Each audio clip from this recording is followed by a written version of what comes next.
everyone, this is part 3 of my Amazon Seller Central for Authors series, and I know it's been a little while since I made parts 1 and 2. However, that's because I wanted part 3 to be showing you how to send stock of your books to Amazon if you're using FBA or Fulfillment by Amazon. And I haven't needed to do that since I made those last videos. So I need to send a box of books to Amazon today. So this is the ideal opportunity to show you how to tell Amazon what you're sending, how to prepare your books, and how to package them up with lots of hints and tips along the way. Now, if you haven't seen parts 1 and 2, I will of course link them below. In part 1, I go through an overview of how the whole thing works. So the different selling plans, the pricing, your different options for getting your books to the customer. And then in part 2, I show you how to set up an account with Amazon Seller Central. So if you haven't seen those, I will link them below and go and check them out. So it's been a little while since I last sent a box of books to Amazon, and that's because most of my titles have been on merchant fulfillment, probably for just over 6 months. So that's where the customer pays for postage, and Amazon will inform me if there is an order, and I send that directly. So it doesn't come from Amazon, it comes from me. And I'll explain why I did that and why I am now changing back to sending those books via FBA. I'll explain it really briefly because I think it is really helpful when you're considering what the right course of action is for you. So in September 2022, I released my most recent book, Seagrass, Meadows, and I sent a box off to Amazon. And my method had always been to send plenty of stock so that it made the most of the postage of sending those books to Amazon. So it always showed that there was plenty of stock so that I wasn't going to have to restock anytime soon. It just seemed like the easiest and best thing to do, and it didn't make me have to pay any more for warehousing. It was still under whatever the quantity is for that. Not long after I sent that box of books, I suddenly started to receive all of my other titles back. And that's because there had been a policy change, and I have talked about this in another video and I'll link that below. So Amazon now will send you back any stock that they have held for more than a year. And so where I'd sent them all of this stock, more than they needed, I was now receiving it back. Now, you have to pay the postage for that to happen, and it was a whole thing. And when I coupled that with the fact that I was in fact making a loss on all of my sales via Amazon, more on that in a second, it seemed prudent to change my titles over to merchant fulfillment. So I would be able to make some money because the customer was paying for the postage rather than that coming out of my list price. And I could hold the stock myself, I could deal with all of that myself. It just seemed the best thing to do at that time. Now, 2 things have happened that have made me want to go back to FBA, and the reason why I am sending some books today. So the first thing is that I noticed that I really didn't get very many sales with my books set as merchant fulfilled.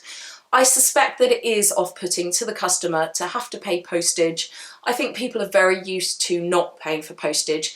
Lots and lots of people have Amazon Prime and therefore would not ordinarily pay postage.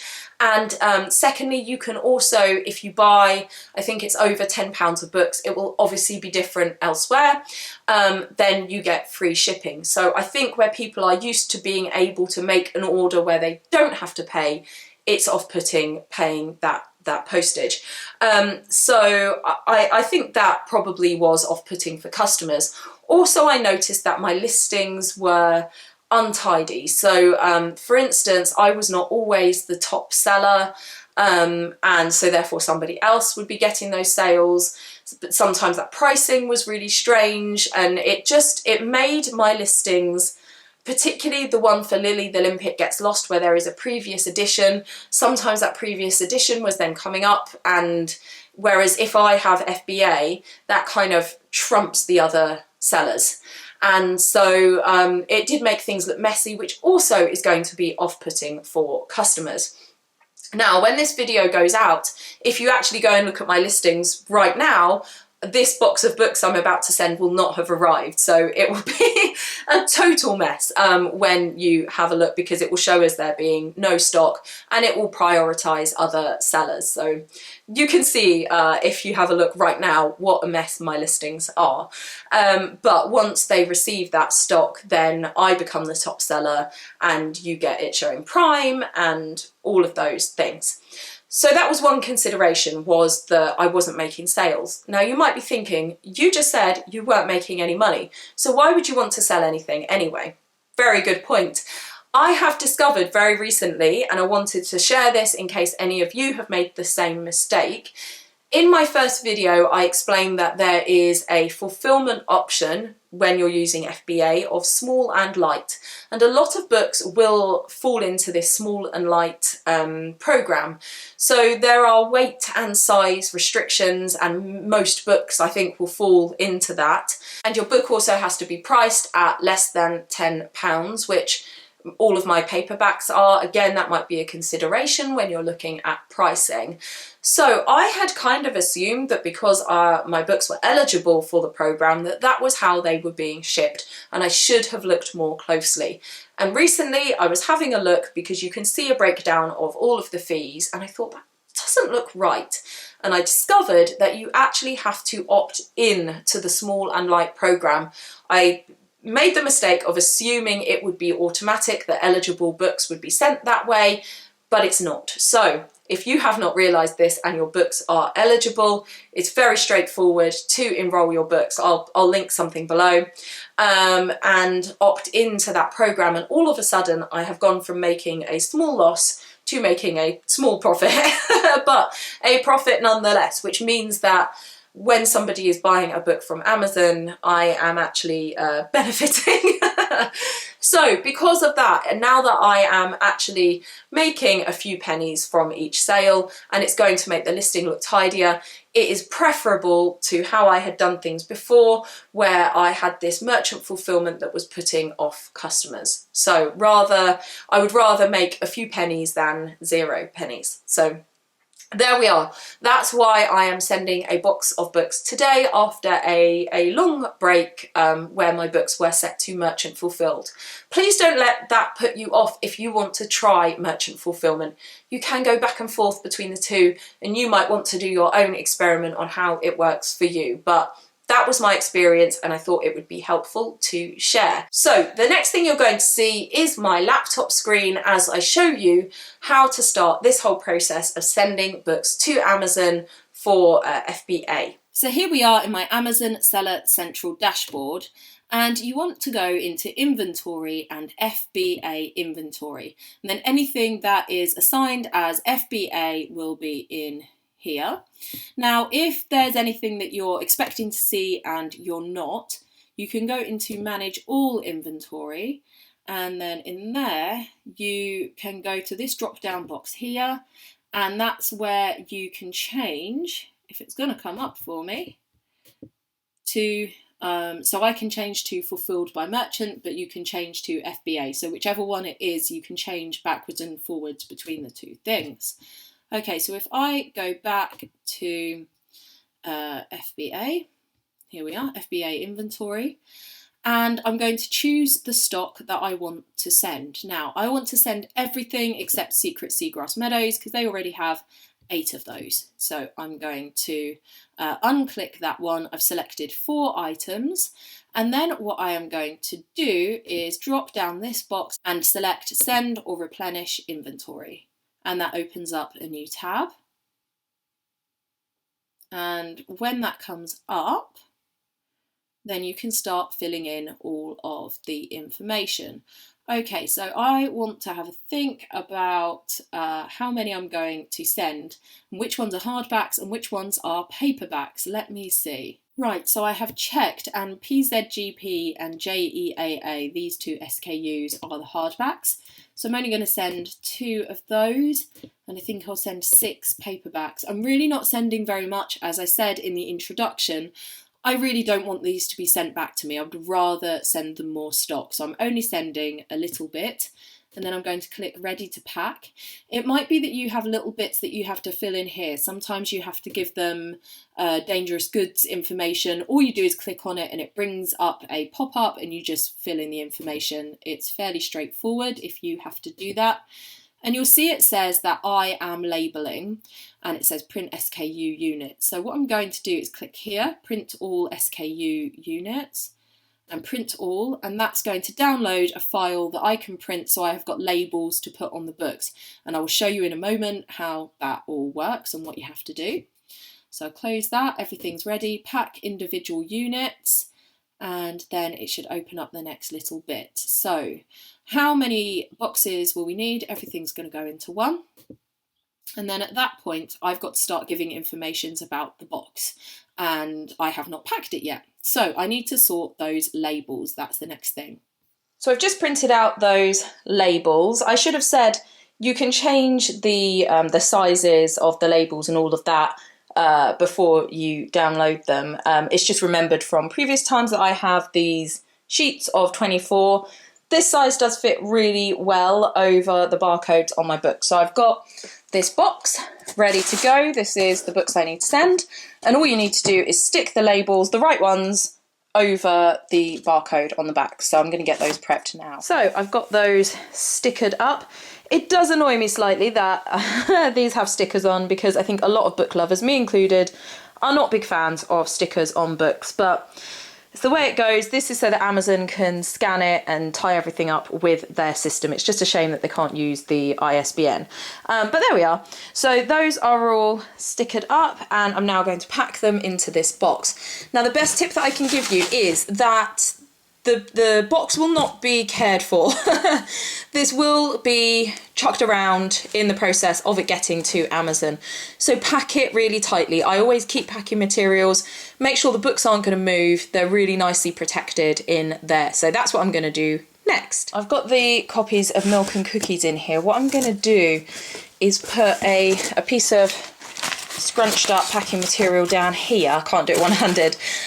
Just to protect the page side rather than the spine side. I put the spine side against the side, and then I'm just going to protect this side, not too tightly so it's easy for them to take out and the books won't get damaged as it comes out. Amazon will not accept you putting packing chips in, by the way. It needs to be paper or bubble wrap. So I'm just going to get that tucked in before I put the Lily the Limpets on top. Right, I've done that, and then I'm also just going to protect again these pages, because these corners are so easily bent. Again, not too tightly so as, you know, when they pull it out they don't actually end up damaging the books. And then lots of packing material. I've got a load here, as I say, always keep hold of it to just pad everything else out. Right, I am happy with that. So the pages are protected from knocks on the side, because those are sort of the most vulnerable bit. The spines are up against this side. Everything's packed out so those books can't move. So that should all be nice and protected. They're not going anywhere. So the next thing to do is to measure the box and to weigh the box. Back to my laptop screen. Okay, the box dimensions then, they want those in centimetres. So 32 by 24 by 17. And the weight in kilos is 4.2. Confirm that. And then confirm. And then it will tell me about the shipping. When shall I drop that off? I think I am going to drop that off. Decisions. I think I will go for Saturday, and we're going to go for a small parcel delivery. So when this video goes up, I will have only just sent the package. Right, so we've got 4 SKUs, 16 units. There is one box and it weighs 4.2 kilos, and it's going to be £2.44. Ready to continue. I agree, and off we go. So then at this point, it should give us some labels, which we need to print out. Let me see, print the labels. By the way, the labels that I put on the backs of the books, you can ask Amazon to do it for you. If you were sending loads and you really don't want to have to sticker them all up yourself, but it does cost you. So it is an option if you want to do that. I'm not thermal printing it. Let's do it that way, I guess. Sometimes there's a little bit of guesswork in here. Let's see what we come up with. That looks all right. Okay, let's print that out then.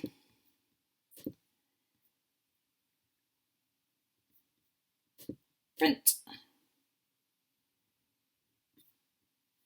And you can see it says, you can hear my printer going, please leave this label uncovered. So all of this just needs to get stuck on the box, basically. Right, so you can see next I've got to apply the correct FBA box ID label and carrier label to each box. So I'm going to stick that label on the outside of the box that I've just packed. Hand your box to your carrier by dropping them off at a local carrier drop-off facility. So this is UPS. You can look up where your nearest UPS courier drop-off place, is, and drop that off, and they just scan it and they send it for you. Track your shipment so you can see how it's getting on, whether it's arrived at the facility and all those kinds of things. And then you should just see your listings start to populate with the books. And that is it. So I am going to drop that box off over the next couple of days. Don't panic if you go to drop it off and for whatever reason they can't take it. Sometimes they won't take a box out of hours, or their scanner isn't working. It's okay that you said a certain day and then it ends up not being that day. And I think pretty much that is it. That's the whole process of getting your books ready to send off to Amazon. I really hope that was helpful. Do leave in the comments anything extra that you want to add to help other people. Don't forget to hit like if you found this helpful, and subscribe for more videos like this one. I'll see you all soon. Take care.